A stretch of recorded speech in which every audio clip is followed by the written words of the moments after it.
Hello, Cancer, Sun, Moon, Rising, Venus, Signs. Kamusta kayo? Sana ba nasa mabuti kayong kalagayan? Welcome back po sa Star Tarot. Kung bago kayo dito, welcome din kayo. Thank you sa inyong support. I truly appreciate it. God bless you all po. Tignan natin ang mga messages ninyo for today. Cancer, unahin natin yung mga trinkets ninyo, no? Ayan, so paunang ninyo trinket dito is the dice. So napakaganda dito because this is about good luck, Cancer. So siswertehin kayo, no? Hindi lang sa araw na to but could be in the next few days, no? So may swerteng hatid ang dice na yan sa inyo. We have zebra. Ayan, so this is about determination. Whatever it is that you're going to embark upon sa ngayon, whatever it is na balak ninyong simulan, gawin, sa ngayon, you're going to be very determined about that, no? Walang makakapigil sa inyo, walang makakabasagabal sa inyo, gagawin at gagawin ninyo ang lahat, no? So, we have, Cupid. Ayan. So, this could be about relationships, no? So, maaaring meron ditong bagong love connection na mabubuo between you and another person, Cancer. Or kung nasa dati na kayong established relationship na, maaaring your relationship is going to be even more passionate sa ngayon. Mas magiging closer siguro kayo, mas magiging masaya kayo, no? Yung ganun. So, what else? We have Queen of Raphael. Ayan. So, napakaganda nito, no? Pagdating naman sa pamilya, no? This is really, really beautiful in terms of family and relationships kasi ibig sabihin nito na meron kayong magandang samahan, no? Merong harmony sa pamilya, merong love talaga between each other, masaya, maganda ang relationship ng bawat isa, no? For others of you din naman, this is a reminder for you, no? Nasundin ninyo kung anong bulong lagi ng inyong puso, kung ano ang bulong sa inyo ng iyong intuition, kung ano yung bulong sa inyo ng inyong inner voice, yan ang lagi ninyong susundin, lalo-lalo na this time na your psychic abilities are on point, your psychic abilities are heightened. Kaya kung ano man yung mga impormasyon na nare-receive ninyo, trust it, no? At sundin ninyo because that is an important guidance para sa inyo, no? So, what else? We have divine guidance. Speaking of divine guidance, so here you go. So definitely Cancer, siguro nagdadasal talaga kayo sa ngayon, nabigyan kayo ng divine guidance. Maring nagdadasal talaga kayo, nagabayan kayo ng divine universe ngayon sa kung ano man ang mga gagawin ninyo, no? Maaring nandyan talaga siya para bigyan ka ng mga impormasyon, downloads, yung mga gano'n na makakatulong sa inyo. For others of you naman, siguro kasi nasa spiritual journey ang iba sa inyo. Maaring you are thinking about or maybe you are finding out ngayon ano na nga ba ang purpose ninyo sa buhay.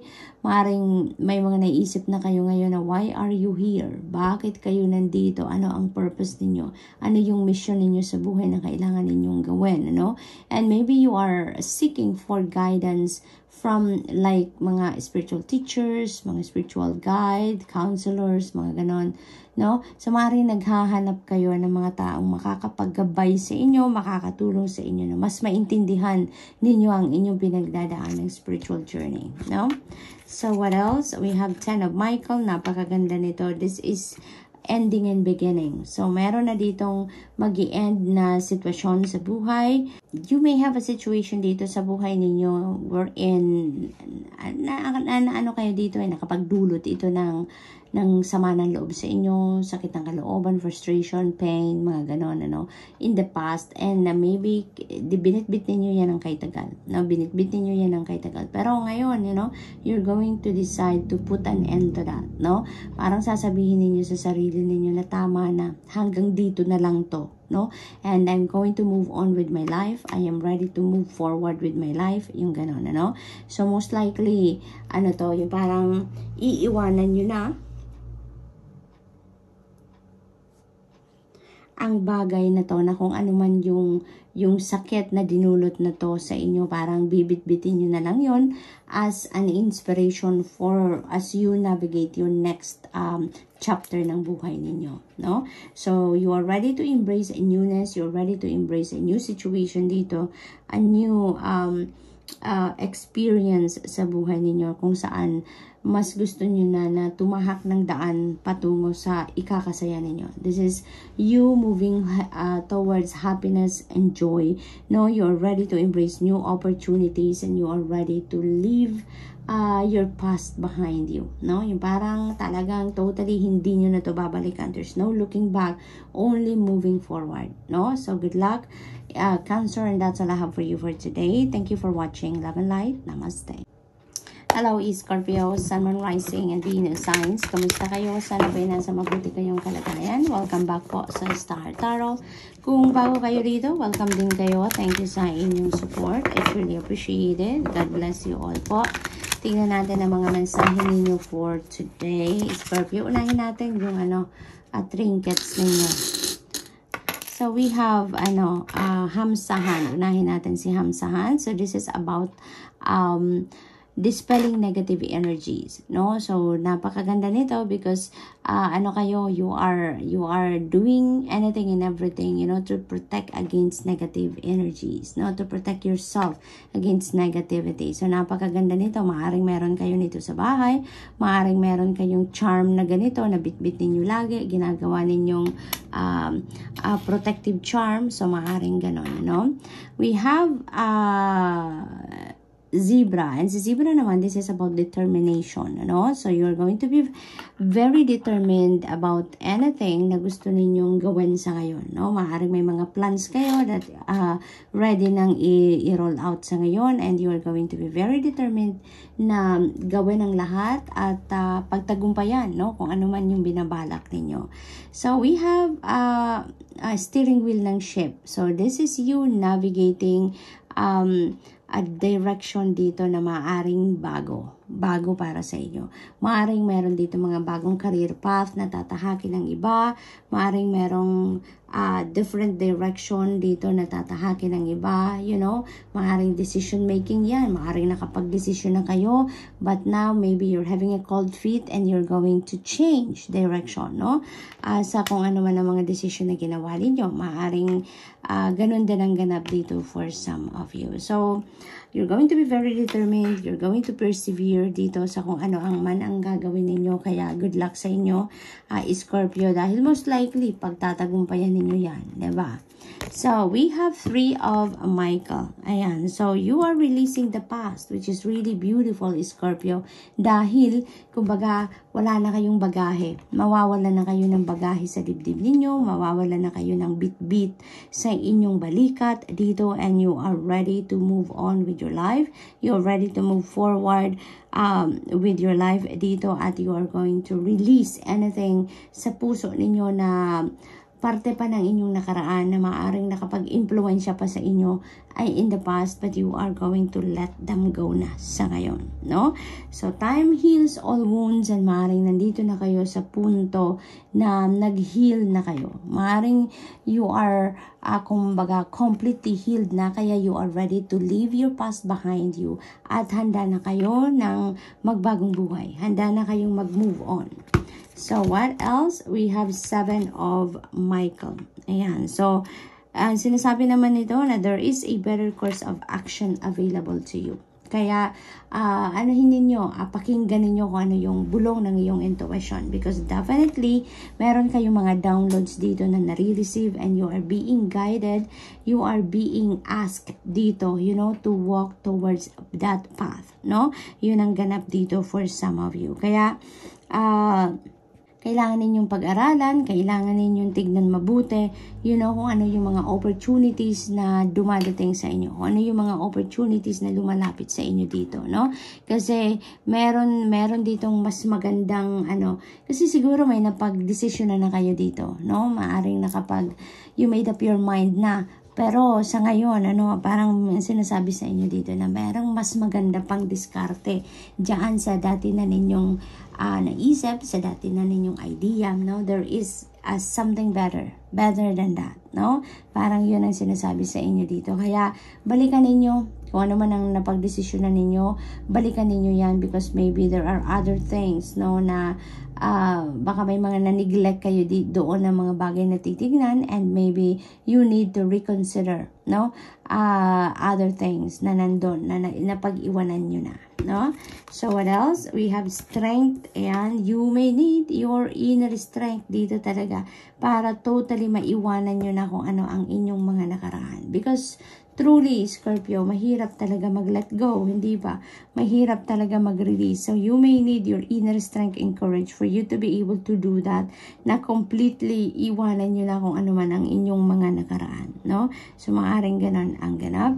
There may be, a need dito for you to forgive, no? Para totally talagang malinis na ang lahat at makapag-move on na kayo on a clean slate. So, maaaring kailangan ninyo dito ng pagpapatawad, then at pag-accept na tapos na kung ano man ang natapos na, no, that's it, no, yung totally ngayon puputulin mo na yung cords between you and that person, no, between you and that experience, yung ganon, so that you can totally move on dito and you can start a fresh life dito na talagang walang kahit katiting, no, na impluwensya ang inyong mga nakaraan.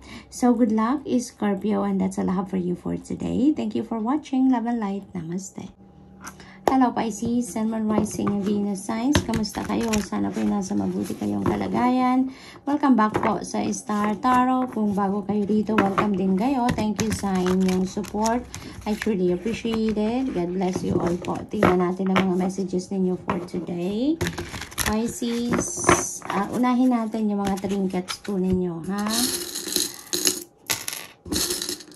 Ayan. So, meron tayong bicycle. Ayan. So, yung bicycle represents hard work, no? So, there is hard work ahead.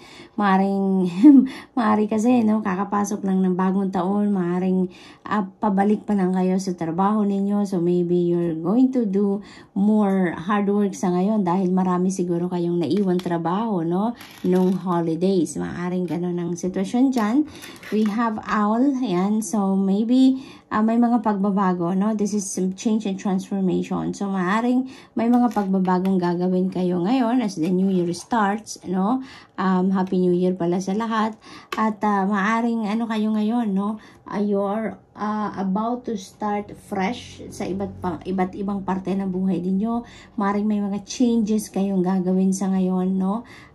Maaring long overdue na din ng mga pagbabagong ito and you're going to start doing that sa ngayon, ng mga pagbabagong yan. We have star. Ito, ang star naman, this is about renewal, that is about miracles, that is about enlightenment, hope, yung mga ganon. So, bit-bit ninyo, no? Yung pag-asa na yan, bit-bit ninyo yung hope na yan talaga, and guidance, no? Mayroon din kayong nare-receive ng mga guidance. Bit-bit ninyong lahat yan. So, you move towards these changes sa buhay ninyo, Pisces. So, yan ang napipick up ko dyan for some of you. So, what else? We have 6 of Ariel. Ayan. So, this is your needs going to be met dito, no? Makukuha ninyo, marireceive ninyo kung ano man ang inyong mga pangangailangan dito, no? And this is like generosity energy, no? At play dito sa buhay ninyo, Pisces. So, napakaganda rin ito kasi magiging kayo dito, magiging recipient din kayo ng tulong ng iba, ng blessing ng iba. Maaring kayo naman ngayon makakatanggap nito, no? Kasi in the past siguro, kayo naman yung laging nagbibigay, kayo din laging tumutulong, kayo yung laging nagdo-donate. But ngayon, this is also the time that you are going to be on the receiving end, no, Pisces? Yun ang napipick up ko dyan for some of you. What else? We have King of Gabriel. Ayan. So, you will be back in your throne. Kumbaga, Pisces, at ngayon, maaring, kayo ngayon, patungo kayo sa isang bagay gusto ninyong gawa, and you're going to be very determined, you're going to be very decisive, you're going to be very focused on that, no? Kung ano man yung bagay na yan na gusto ninyong makamit, na gusto ninyong gawin, gagawin ninyo ang lahat in your power para mangyari ang mga bagay na yan. So talagang walang urungan, walang pag-aalinlangan, talaga dito diretso kayo sa plano ninyong gawin, no? Ang purpose ninyo dito or ang goal ninyo dito is to succeed, no? Talagang gagawin ninyo ang lahat-lahat dito para pagtagumpayan ninyo talaga ang kung ano man ang bagay na ito, no? So what else? We have solutions. Ayan, Archangel Zadkiel.